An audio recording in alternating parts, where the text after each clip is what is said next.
Γεια σας! Είμαι η Ρίτα από Καλλιερίστη Vintage και σήμερα θα μιλήσουμε και πάλι για εφέ ξύλου.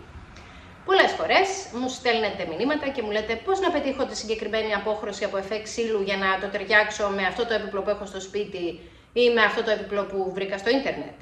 Οπότε και εγώ αποφάσισα σε αυτό το βιντεάκι να πειραματιστώ λίγο. Πήρα 2 κομμάτια MDF, έτσι μεγάλα, 50x70, τα χώρισα στα 4 και πειραματίστηκα με διάφορους συνδυασμούς χρωμάτων Vintage Paint για να πετύχω διαφορετικά εφέ ξύλου, διαφορετικές αποχρώσεις δηλαδή από εφέ ξύλου. Τα χρώματα και τα εργαλεία που θα χρησιμοποιήσω μπορείτε να τα βρείτε με λεπτομέρεια κάτω στην περιγραφή του βίντεο, μαζί με συνδέσμους στο e-shop μου, αν θέλετε να τα προμηθευτείτε.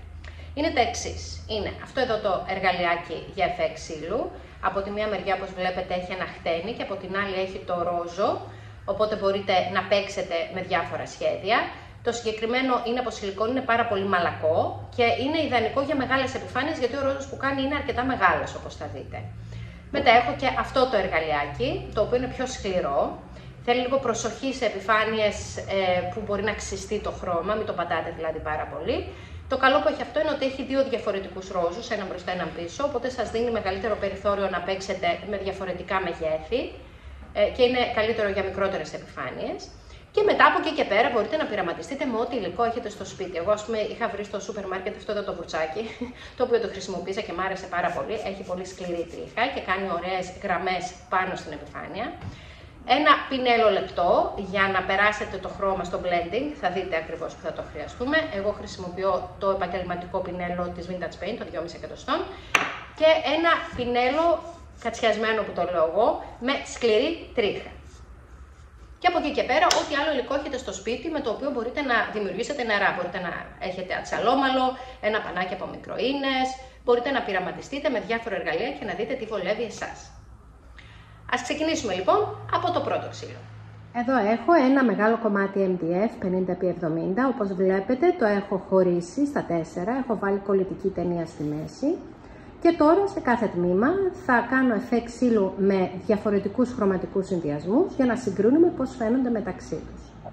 Πρώτα λοιπόν θα δοκιμάσω να κάνω νερά στην επιφάνεια με την απόχρωση Vintage Brown πάνω από το Antique Sand.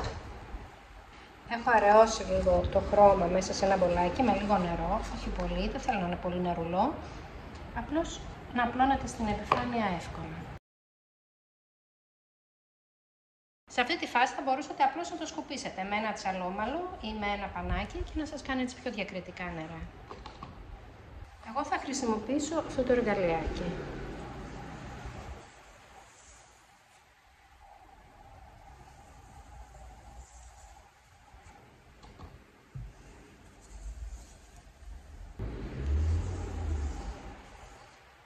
Και αυτό είναι το εφέ που έχουμε με το Vintage Brown πάνω στο Antique Sand.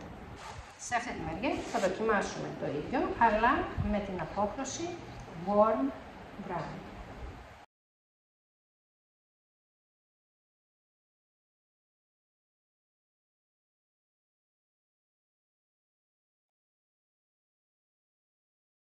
Εδώ μπορείτε να παίξετε με το εργαλειάκι και να κάνετε διάφορα σχέδια στην επιφάνεια. Το σημαντικό είναι να μην κάνετε συνεχώς την ίδια κίνηση, γιατί έτσι θα σας βγουν όλοι οι ρόζοι παντού και θα φαίνεται ότι είναι ψεύτικο το σχέδιο. Άμα δείτε ότι κάπου δεν σας έχει πετύχει, ξαναπεράστε από πάνω το εργαλειάκι για να σας βγει λίγο πιο φυσικό το αποτέλεσμα. Ερχόμαστε τώρα στο French Bass. Εδώ θέλω να δοκιμάσω ένα πολύ διακριτικό εφέ ξύλου και θα βάλω πάνω από το French Bass λίγο soft bass, που είναι η γειτονική του απόχρωση.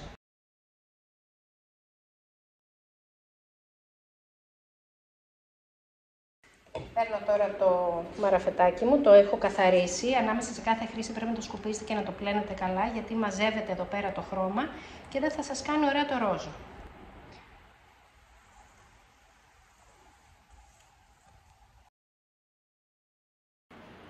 Και στο τελευταίο κομμάτι θα χρησιμοποιήσω Vintage Brown πάνω από το Soft Beige.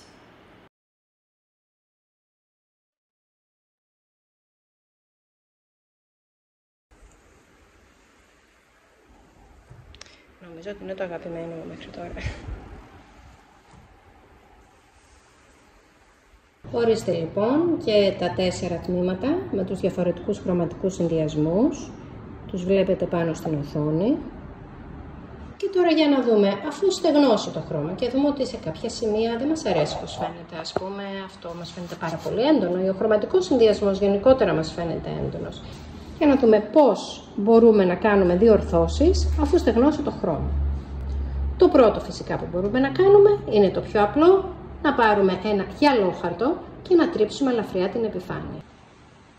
Με το τρίψιμο το χρώμα έχει μαλακώσει, στο βίντεο δεν αποτυπώνεται και πάρα πολύ καλά, αλλά έχει μειωθεί η αντίθεση ανάμεσα στα δύο χρώματα και φαίνεται λίγο πιο ομαλό. Άμα δούμε ότι δεν μας αρκεί αυτό και πάλι μας φαίνεται πολύ έντονο, όπως εμένα προσωπικά μου φαίνεται πολύ έντονο, το επόμενο βήμα που μπορούμε να κάνουμε είναι να περάσουμε από πάνω ένα wash με το χρώμα της βάσης, δηλαδή Antique Sand. Αραιώνουμε σε ένα μπολάκι λίγο χρώμα, δεν ανάγκη να είναι το Antique Sand, μπορεί να είναι το soft beige, μπορεί να είναι κάτι δηλαδή που να σπάσει λίγο αυτό το σκούρο καφέ από πάνω. Το αραιώνουμε σε ένα μπολάκι, το περνάμε από πάνω με ένα πινελάκι και μετά σκουπίζουμε οπαλά με ένα πανί.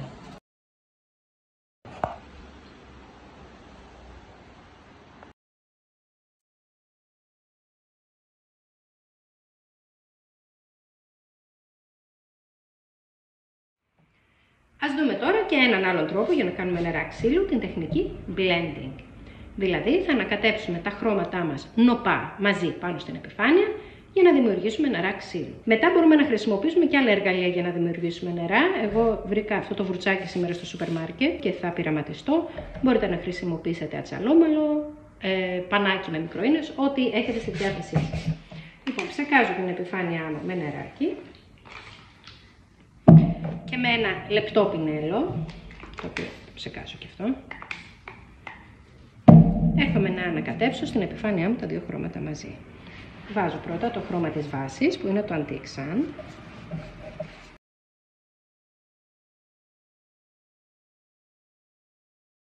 Και τώρα έρχομαι με το δεύτερο χρώμα. Θα ξεκινήσω με το Warm Brown. Και θα αρχίσω να δημιουργώ νερά πάνω στην επιφάνεια.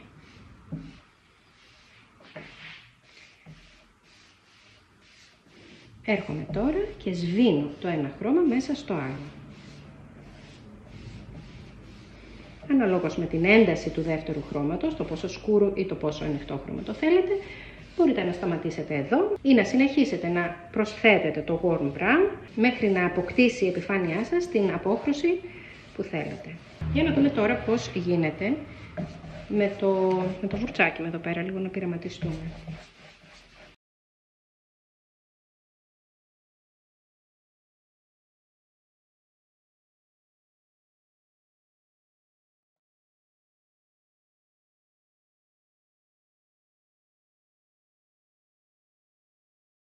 Πάμε τώρα εδώ να δούμε το ίδιο με την απόχρωση Vintage Brown.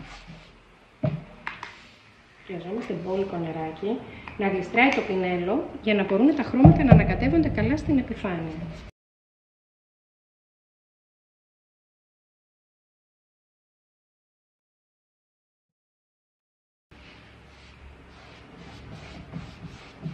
Βλέπετε το Vintage Brown βγάζει πάλι μια πιο ψυχρή απόχρωση, γκριζάρι δηλαδή λίγο.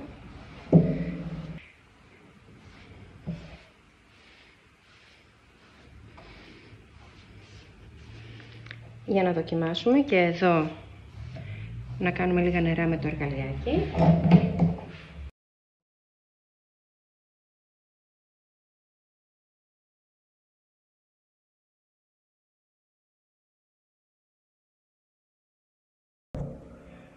Ορίστε και λίγο πιο κοντά οι δύο επιφάνειες.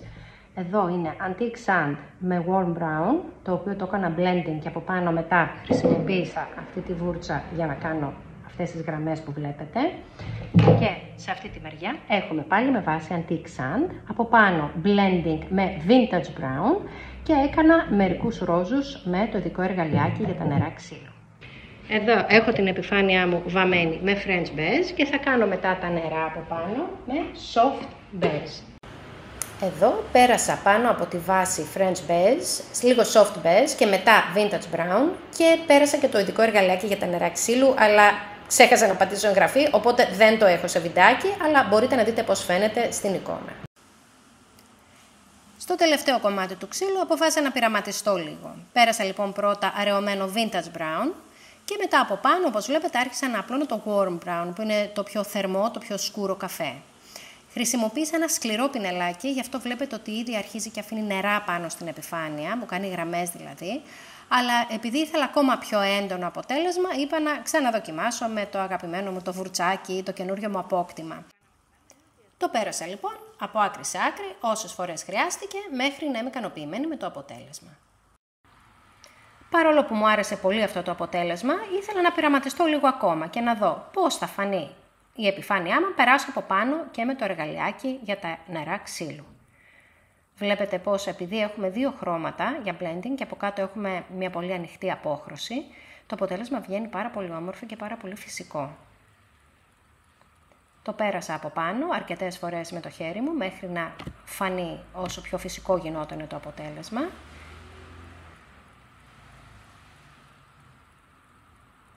Και νομίζω πως αυτό τελικά είναι και το αγαπημένο μου. Έτοιμα λοιπόν όλα τα δείγματα, μπορείτε να τα δείτε πίσω. Αυτό είναι το κομμάτι που έκανα πρώτο, στο οποίο χρησιμοποίησα αυτό εδώ πέρα, το εργαλείο. Βλέπετε η ροζ είναι λίγο πιο μεγάλη. Αυτά είναι τα 4 που έφτιαξα με το πινέλο και με το βουρτσάκι και με το μικρότερο εργαλειάκι για εφέ ξύλου. Πείτε μου στα σχόλια και εσείς ποιο σας αρέσει περισσότερο από τα 8, έτσι να κάνουμε μια δημοσκόπηση, να δούμε ποιο είναι το πιο δημοφιλές. Αυτά λοιπόν από μένα για σήμερα. Ελπίζω να σας φάνηκαν χρήσιμοι οι πειραματισμοί μου. Ελπίζω να σας ενέπνευσα για να βάψετε ένα διπλάκι με εφέ ξύλου. Μην ξεχάσετε να πατήσετε like αν σας άρεσε το βίντεο, εγγραφή και καμπανάκι για να παίρνετε ειδοποιήσεις για τα βίντεο μου και τα ξαναλέμε και πάλι την άλλη εβδομάδα. Γεια σας!